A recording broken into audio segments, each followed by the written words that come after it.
Teacher को एकदम से बदलता देख लड़की हैरान रह गई। हैरानी से उसने विपिन का टोकन लिया जिस पर विपिन का पहचान चिन्ह था। वो सोच ही रही थी कि हाँ करे या ना करे कि अचानक टीचर ने हाथ पकड़ा और खंजर से एक कट लगाया। खून की एक बूंद टोकन पर गिरी और चिंग एक चिंगारी आई। आह! लड़की हैरान रह गई।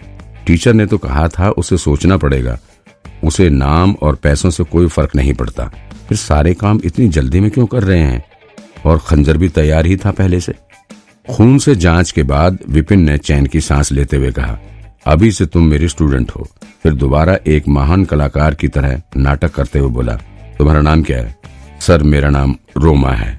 लड़की ने देखा अब वो पीछे नहीं हट सकती, तो फिर उसने सिर्फ हाँ में ही सिर हिला दिया। अपना टोकन ले जाओ, उसे दिखाकर तुम्हें बिस्तर और किताबें मिल जाएंगी, और अपने रहने का इंतजाम करना मत भूलना।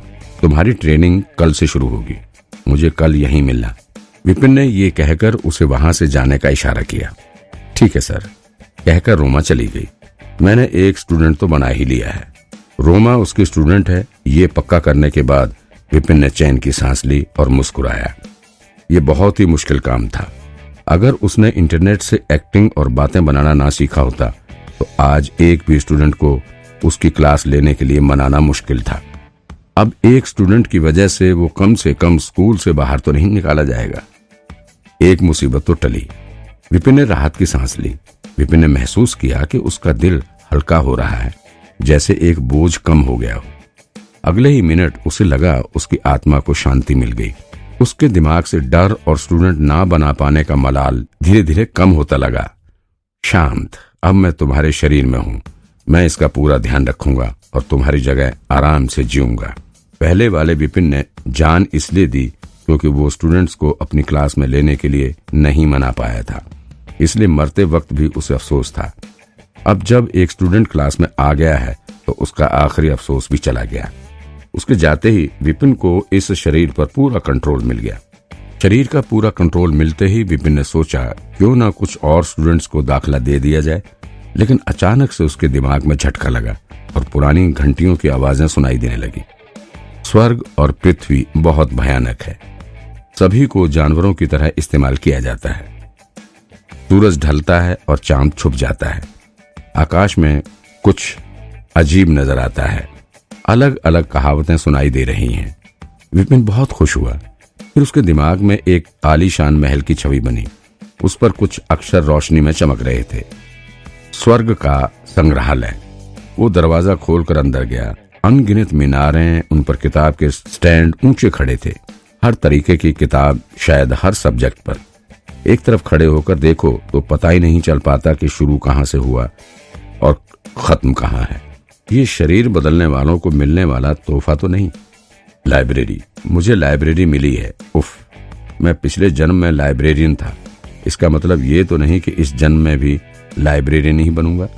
दूसरों को तो तोहफे में बूढ़े, पूर्वज, गैजेट और ना जाने कितनी तरह की जादुई चीजें मिलती हैं, और मुझे लाइब्रेरी, बस एक लाइब्रेरी, ये मेरे किस काम की? विपिन की आंखों के सामने अंधेरा छा गया और उसे लगा वो बेहोश होकर गिर ही जाएगा।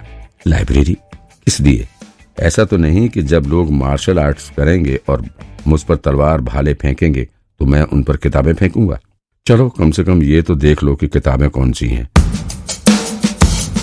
ये सोचकर विपिन आगे बढ़ा। बेचैनी में विपिन ने एक किताब उठाने के लिए हाथ आगे बढ़ाया ताकि ये तो पता चले कि लाइब्रेरी क्यों दी गई है उसे, लेकिन किताब की जगह उसके हाथ कुछ नहीं आया। कितनी भी कोशिश करने पर वो कोई किताब नहीं उठा पाया।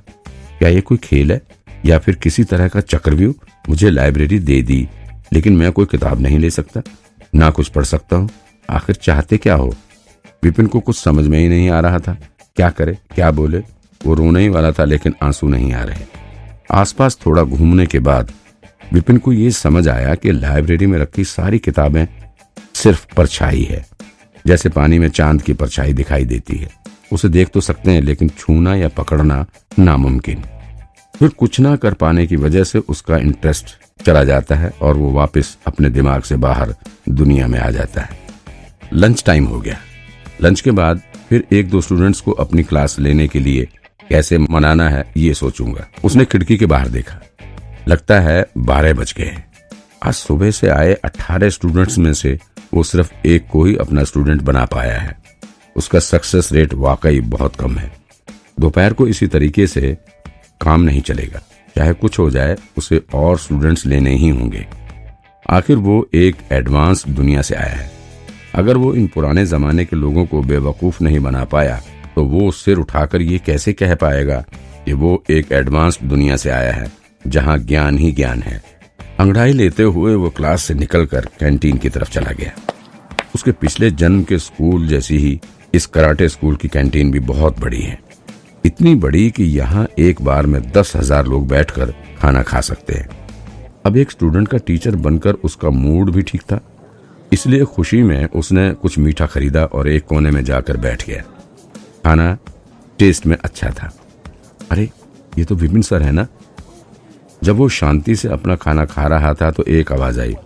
ऊपर देखा तो सामने एक आदमी उसे देख रहा था और मुस्कुरा रहा था। उसके चेहरे पर कोई खुशी नहीं थी, बस नकली मुस्कुराहट की झलक थी। रितेश सर? विपिन ने पूछा। रितेश का पूरा नाम रितेश भारद्वाज था। उसने विपिन के साथ ही इस स्कूल में पढ़ाना शुरू किया था। उसकी एक बुरी आदत थी, वो दूसरों को खुद से तोलता था और फिर उन्हें नीचा दिखाकर खुश होता था। पुराना विपिन उसकी इतनी बेइज्जती झेल नहीं पाया, इसलिए उसने आत्महत्या कर ली। इस आदमी का विपिन की मौत में एक बड़ा हाथ है, क्योंकि इसी ने उस पर इतना दबाव डाला। आज नए स्टूडेंट्स स्कूल आए हुए हैं दाखिले के लिए, अपने टीचर चुनने के लिए। आपका दाखिला कैसा रहा? और क्योंकि आप इतनी खुशी से यहाँ खाना खा रहे हैं तो इतना भी बुरा नहीं होगा। देखिए, ये मेरे स्टूडेंट्स हैं जो आज ही मेरी क्लास में आए हैं। कुल 12 हैं। मैंने सोचा क्यों ना उन्हें खाना खिला दूं उनके हॉस्टल जाने से पहले। रितेश ने शान से कहा और उन 12 स्टूडेंट्स की तरफ इशारा किया। अब तो कोई शक नहीं, ये यहाँ शेखी बघार नहीं आया है। विपिन और रितेश की कोई आपसी दुश्मनी नहीं थी, लेकिन क्योंकि दोनों एक ही टाइम स्कूल में आए थे तो उसके इस नोक झोंक से बचना लगभग मुश्किल था। इसलिए भी रितेश कई बार उसे नीचा दिखाकर खुद ऊपर उठने की कोशिश करता था। बच्चों का एक झुंड उसके पीछे पीछे चल रहा था।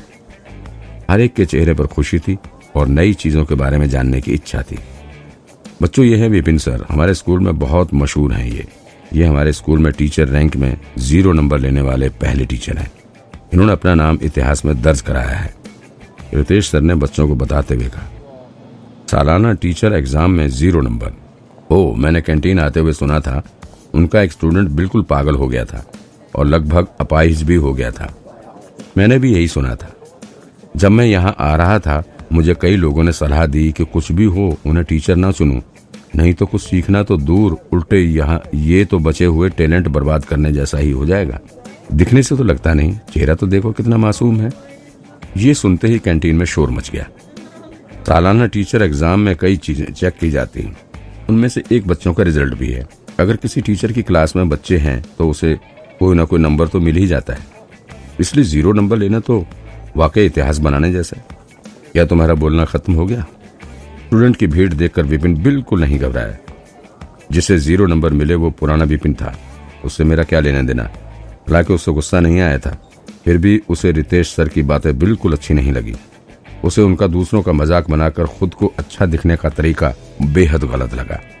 उसने हाथ हिलाकर कहा, जब आपका जी भरकर बोलना हो जाए तो प्लीज यहाँ से चले जाएं, मेरे खाने के बीच में रुकावट ना डालें। रितेश को कोई अंदाजा नहीं था इस इंसान को थोड़ी भी शर्म नहीं आएगी। जब उसके बारे में नए स्टूडेंट्स को पता चलेगा, यहाँ तो उसे ही मक्खी की तरह जाने को कह रहा है। गुस्से से रितेश का मुंह लाल हो गया। उसने सर उठाकर एक टीचर के घमंड से कहा, 0 नंबर लेकर स्कूल का रिकॉर्ड तोड़ा है तुमने, क्या तुम्हें थोड़ी भी शर्म नहीं आई? शर्म? मैं क्यों शर्मिंदा हूँ? तुमने खुद ही कहा मैंने रिकॉर्ड तोड़ा है और अब मैं एक सेलिब्रिटी बन गया हूँ। सारे नए स्टूडेंट्स मुझे पहले से ही जानते हैं, लेकिन तुम्हारा क्या, तुम्हें कौन जानता है?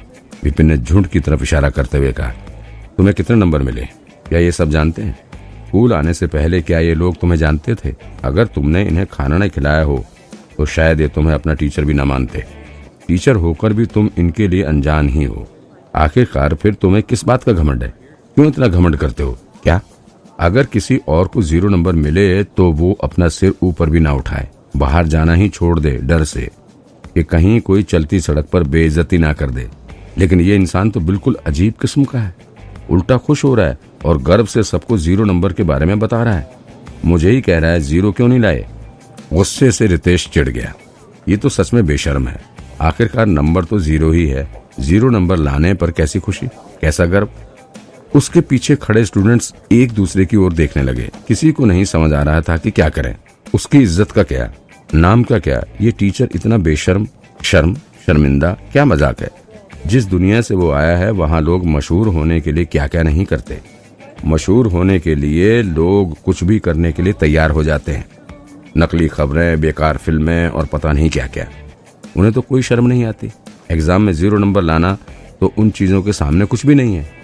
रितेश गुस्से से चिल्लाया, टीचर के लिए सबसे जरूरी स्टूडेंट्स को पढ़ाना होता है। मैं तुमसे बहस करके अपना टाइम खराब नहीं करूंगा। जब तुम्हें कोई स्टूडेंट मिले तब बात करेंगे, तभी देखेंगे किसके स्टूडेंट मार्शल आर्ट्स में ज्यादा माहिर हैं। ये कहकर रितेश मुड़कर जाने लगा। तभी एक आदमी और एक लड़की की बातचीत सुनाई दी। वो टीचर बुरे नहीं है, उनका मिजाज भी अच्छा है। एक घबराई लड़की की आवाज आई, लेकिन उसकी आवाज में हिचकिचाहट थी। मैडम मेरी बात सुनिए, यहाँ के लिए निकलने से पहले साहब ने मुझे कहा था कि आपको शर्मा सर के पास ही ले जाऊं, लेकिन आप जाना ही नहीं चाहती। आप तो मुझे भी बाहर ही छोड़कर आई थी और सभी को छोड़कर आपने उस टीचर को चुना। आखिरकार इसके पीछे क्या वजह है?